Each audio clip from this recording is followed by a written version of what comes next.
Cela veut dire qu'en dépit de notre cumul de sawab, de notre quantité gigantesque de bonnes actions, nous n'avons pas encore atteint la taqwa. Parce que je ne sais pas dire non à mon nafs et je ne sais pas dire non à Shaitan face à la tentation.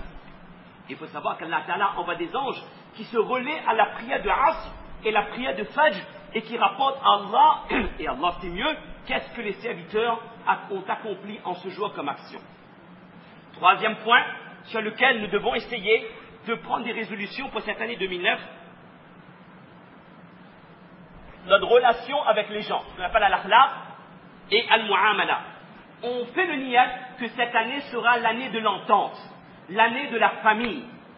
S'il y a des membres de la famille avec lesquels nous avons rompu les relations, on fait le niyat de se rapprocher de ces gens. C'est ce qu'on appelle en arabe silatul rahim. Et là-dessus, il faut faire très attention. Car notre prophète sallallahu alayhi wa sallam a dit, en deux mots, qu'il n'y a pas une bonne action pour laquelle Allah rétribue aussi rapidement dans ce dunya que le fait d'entretenir les relations avec les membres de sa famille. Et en commentaire, Ibn Umar, il dit que la personne qui garde des bonnes relations avec les membres de sa famille, elle aura une longue vie, baraka de sa vie, elle aura baraka dans ses biens, c'est ce que nous voulons tous, et elle aura le muhabbat des membres de sa famille. Ces trois choses apportent le bonheur à l'homme. Et la suite du hadith, c'est moins amusant, il n'y a pas un péché pour lequel Allah n'envoie pas aussi rapidement sa punition sur ce dunya, en plus de ce qu'il va donner de l'akhirah, que le fait de rompre les liens familiaux. Et dans un hadith, Prophète avait dit avec une assemblée que si parmi nous il y a quelqu'un qui a rompu les relations avec quelqu'un de sa famille, que cette personne se lève et qu'elle quitte l'assemblée. C'est le Prophète qui a dit, c'est pas moi ça. Et là, le Prophète a dit que la rahmat d'Allah, la bénédiction d'Allah ne descend pas sur une assemblée dans laquelle il y a des gens qui ne se parlent plus mutuellement, qui ont rompu les relations avec les membres de leur famille. Et dernier point sur lequel on va insister pour notre amélioration, notre progression, cette année, je stoppe le ribat. Comme il y en a qui disent cette année, j'arrête la cigarette, on arrête le ribat. Une histoire pour vous faire pour qu'on comprenne comment le ribat c'est quelque chose de grave. Non, on ne parlera plus des péchés parce qu'on connaît ça. Comment le ribat annule vos bonnes actions? Vous connaissez Al-Hassan al-Basri, rahimahullah, tabi'in très célèbre. Quelqu'un dit, oh Hassan, il y a quelqu'un qui tout le temps il fait ton ribat dans des assemblées. Hassan, qu'est-ce qu'il a fait? Il a pris un grand plat de dattes et il a fait parvenir à cette personne. Cette personne dit que Hassan c'est mon ennemi, il me donne des dattes. Ça veut dire quoi ça? Hassan a dit que, on m'a dit que tu es en train de me donner tes bonnes actions. Parce que tu fais mon ribat. Je suis pauvre, je ne peux que te donner ce plat de dattes. Autrement, j'aurais dû te donner beaucoup plus que ça. Jazakallah. Tu es en train de prendre mes bonnes actions en faisant mon ribat, je t'en récompense. Qu'on comprenne bien que le cumul des bonnes actions, c'est bien, mais si on ne pense pas à ce genre de péché destructeur comme le ribat, on est en train de s'anéantir. Qu'Allah Ta'ala donne tawfiq de comprendre et de prendre les résolutions qu'il faut pour cette nouvelle année. En 1 minute 30, Inch'Allah. Alors, parce qu'on ne peut pas être hypocrite 15 minutes, il faut avancer un petit peu. Alors, il y a une situation sur le plan politique qui nous préoccupe tout. Hein, il faut le dire parfois, mais avec les mots qu'il faut. Cette situation qui perdure depuis 1 mois en Palestine, avec ces affrontements, cela met en émoi la totalité de la population musulmane. Alors, comment un musulman peut-il comprendre? Quelle lecture des événements doit-on avoir? Et je dis bien une lecture des événements objective et intelligente, et non pas seulement passionnée. Il y a deux manières d'aborder ou de lire ces événements. Premièrement, la réaction passive à ces autres problèmes. De toute façon, ce n'est pas une démocratie, ben, ils ont ce qu'ils méritent. Ça, on ne peut pas penser comme ça. Parce que ce sont des musulmans, et notre prophète sallallahu alayhi wa sallam a dit que les musulmans, c'est comme un corps. Si vous avez mal au pied, mal à l'œil, c'est tout le corps qui souffre. La fraternité, elle doit exister dans le cœur de chaque musulman. Ça, c'est une réaction extrême, extrêmement négative. L'autre extrême, c'est quoi? C'est une réaction excessivement passionnée. C'est quoi? Et cela se traduit par certains actes de violence, certaines reproductions des actes de violence dans des territoires où ils ne doivent pas exister. Je citerai par exemple les actions commises contre certains lieux de culte à Mulhouse, à Schlesinger, des noms compliqués, en Seine-Saint-Denis, des actions ou des actes de violence ou de barbarie faites à l'encontre à l'encontre des communautés juives. D'accord? Et cela pour la seule raison que ce sont des Yahouds qui agressent les musulmans, donc je suis en droit d'agresser les Yahouds.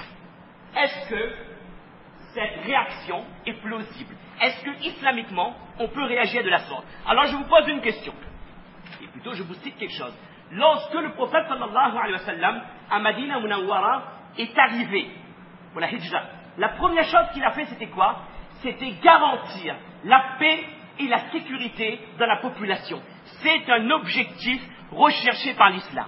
Alors lorsque vous allez voir des gens qui essaient d'importer des conflits dans notre pays où le conflit n'a pas lieu d'être, ils sont en train d'agir contrairement à un des principes de la religion.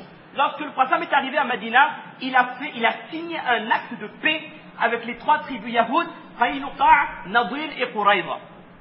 Et notre prophète n'a jamais rompu ce pacte de paix. L'objectif c'était quoi? Que les gens vivent en paix dans la société.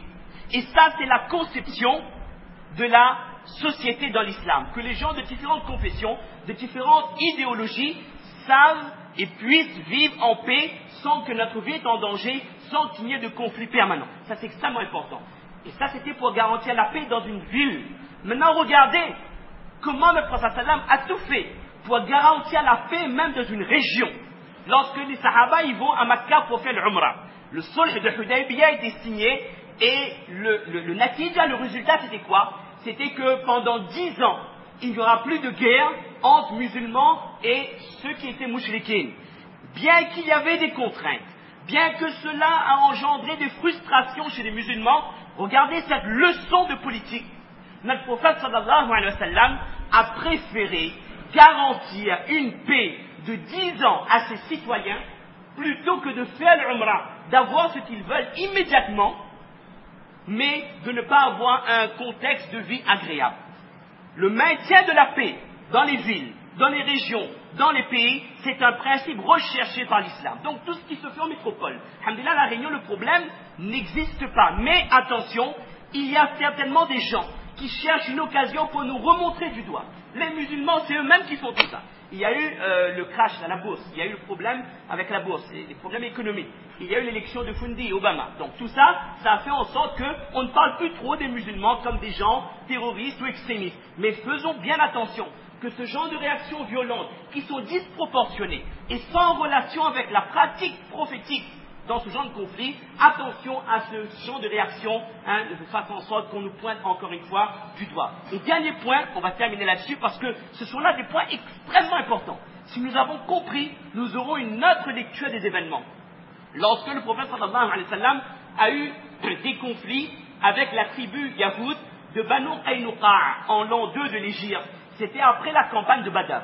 Est-ce que le prophète sallallahu alayhi wa sallam a agressé la tribu de Banu Nadir et de Banu Qurayza parce qu'ils étaient de la même religion? Non.